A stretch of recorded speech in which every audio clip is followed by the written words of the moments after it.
On Wave 105, 10 past 9 here on the evening show with Andy Jackson. And my next guest tonight is author and mind reprogrammer Vanda North is with us. Good evening to you. Good evening, Andy. I'm always slightly at a loss how to describe people like you, because we have a lot of people in sort of doing, sort of mind, body and spirit and stuff. Right. So how would you describe yourself then, as an author or as a what? Oh, well, a joyful person, first of all. Yes, I do write. Mostly, the most important thing to me is to be able to share these processes that I've found really do work, and to get them out to the rest of the people out there who in many cases seem to be suffering. So we've only sort of met literally sort of 10, 15 minutes ago, and you come across straight away as a very positive person. And it's always a certain type of person, kind of rubs off on other people around them, isn't there? Is that something that you've found? It definitely is a truth. You can get up in the morning feeling wonderful and singing and getting yourself ready, and then you bump into another human who maybe isn't feeling quite so happy, and they sort of go rum rum at you, and you try and keep up, but it's a little bit more difficult. And then the next person maybe you meet, and then you get to the office and maybe somebody growls at you there, and before you know it, I've what is called caught being grumpy, and now you're as grumpy as everyone else. So when somebody else comes up who's still happy, you kind of go rah, rah, bring them down a bit. Yes. Grumpiness definitely does rub off on people, doesn't it? It does, but so does happiness. The only thing I think is there's a little bit of a balance more with happiness, because if you're too happy, then sometimes it can push someone who could go this way or that way into unhappiness, sort of against you, if that makes any sense. I think so, yeah, but over the top kind of thing. Yes. So I think, but definitely it is nice that, if you see someone on the street and maybe they're looking a little pensive and you just give them a smile, well, I would say probably 8 out of 10 times you can see them brighten up, straighten up, get going with a little bit more vim and vigor. And even if they don't respond like that, then maybe down the road a bit further they will have done. Maybe they're in a state of shock that somebody's smiled That's the other at them. thing. Well, what's that person smiling at me for? It's very true, though, isn't it? If somebody smiles at you, it's very difficult not to smile back, isn't it? It's a very powerful thing. It is smiling. A very powerful thing. Very good. And have you always been a positive person, or did you have a moment, do you have like an epiphany sometime where it all changed for you, Vanda? No, I would have to say that I have been predominantly positive, and so was my mother. So I think that was a model that I picked up. But what has been my real quest is to look at why people aren't when they aren't, and what can be done to help them. And so although I felt I had it fairly naturally, the big research that I did was to look at what can we do to help people for whom that is not a natural state. OK, we're talking to Vanda North, who is a very, very positive person. It's probably coming across like that. We'll chat more with her in a moment. After this from The Jam, here's A Town Called Malice on Wave 105. Don't forget, by the way, later on tonight, Hayley Atwell, the actress, in just after 10 p.m.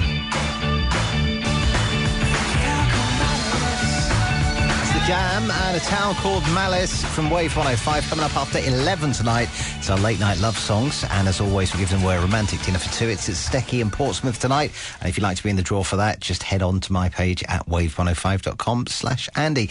There you'll also find a link through to the website of my guest this evening, who is Vanda North. She lives in Ferndown. She is how do you describe yourself again? Very positive sort of person, wasn't it? Yes. Well, a person whose aim is to be able to give people coping strategies so they can manage their life better. Now, you have got a concept which is called Mind Chi. Yes. Which sounds very new age to me. So tell us about Mind Chi, then. Well, when you come up with something, you've got to give it a name and try to be able to give a name that sort of explains what it is. So it is to do with your mind and how it works.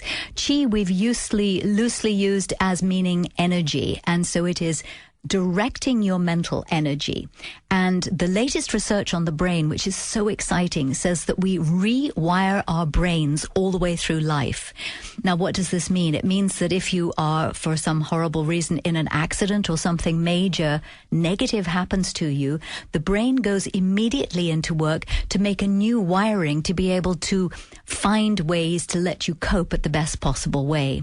Now, that's the most serious side of it. I'm dealing with the side where we're looking at managing stress, directing your thinking, having you have an attitude that lets you let your work, your your life work well for you.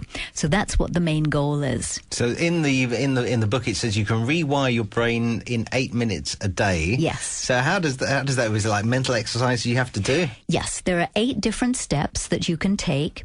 These we've researched. Well, I initially started working in the stress area back in 70s when it first became a topic. At that point, you'd take a little questionnaire. It would always come out that you had a high number, and it would say you're probably going to get sick. And what fascinated me was not everybody did. And so the people that I researched were the ones who were able to take stress and keep on functioning. And that's what we looked for. So over these years, I've been trying out on myself and on others processes that work. The challenge was how to be able to get it into a bite-sized piece of time that people would actually say, yes, I can manage to put 8 minutes into my already overly stressed, overly crammed, overwhelmed life. And so the 8 steps I can go through and tell you what they are, but they all fit together to make something that will enable you to have your brain function better for you. And is that something you would have to do every day, or do you do it once, or how does it work?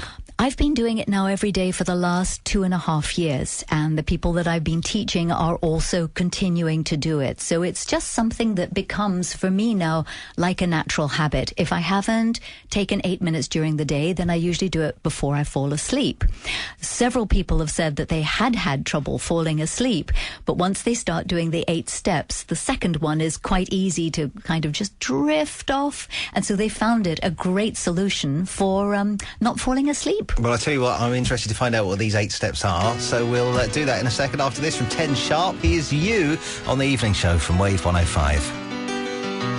10 sharp and You from Wave 105 here on the evening show. It's Andy Jackson here every night between 8 and midnight with something different going on every night. Normally on a Thursday night, we have Sandra, our resident psychic, in. She's got a night off tonight. So Vanda North from Ferndown, author and all kinds of things, is in talking about helping us rewire our minds tonight with her new book called Mind Chi. Rewire your brain in 8 minutes a day. And you were saying that there's 8 steps that we have to do. There are, Andy. And if you think of a pie and cut that pie into 4 sections, and each of the sections has got 2 layers, so that's how the 8 pieces fit together. On the first part, what we do is take control of our body and our brain by doing a very simple breathing exercise for 1 minute and then doing a concentration exercise for 1 minute. So that's the first part of the pie.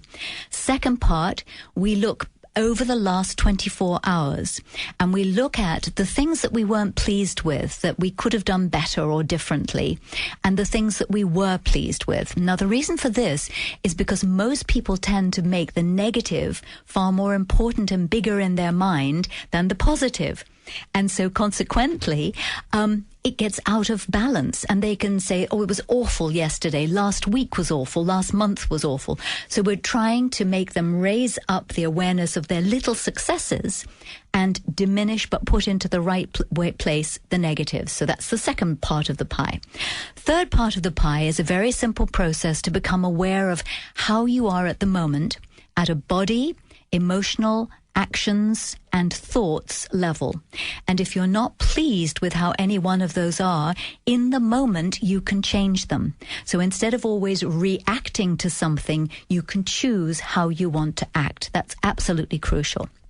And the final 2 minutes are, first of all, to go forward 24 hours. So you think of how you would like to be or how you would like things to happen in the next 24-hour time. And the final minute is a minute of gratitude, because there's a great deal of research that says thinking about all the things we have to be grateful for is actually extremely good for us at an actual physical level.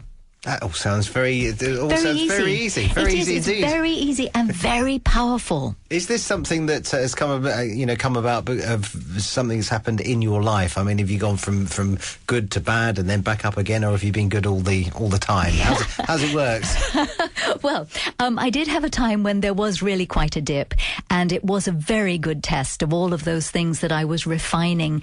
I had a successful company. I had a partner for 22 years. I was down to my only one relative, my mum, who I looked after. And, things were going along quite nicely. And then within I think it was about 15 months. My partner left. The business got with an aggressive takeover, forced into insolvency.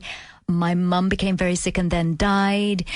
And I saw, and I had a birthday with a big 0 on the end of it. And I was thinking, harumph, you know, everything. It's as if everything has been just moved away in my life. And so, okay, what happens now? Well, amazingly, from then, and that was just 5-6 years ago, completely out of my plans, I've picked up a gorgeous husband, climbed to the top of Mount Kilimanjaro, have got the book out and going around the world telling people about Mind Chi, and have never had a better, more wonderful life. So it's having processes that can help you in hard times are really, really important. I think something that everybody could do with a little bit of help with. So if you want to find out more about the book, Mind Chi, Rewire Your Brain in 8 minutes a day, that's on your website, isn't it? Which is mindchi.com. It's also on mine. There's a link to it through there as well. And is it available in shops, or is it just an online thing? Amazon's the best deal. Amazon is the best deal. Yes, okay. I think you might find it in Waterstones. All right, then we'll have a good old look around. Vanda North, thank you for coming in and sharing your positivity with us tonight. My absolute pleasure, Andy. Andy Jackson's Evening Show. With NutriChef.co.uk, the award-winning healthy meal plan delivery service. Feel great in just 30 days.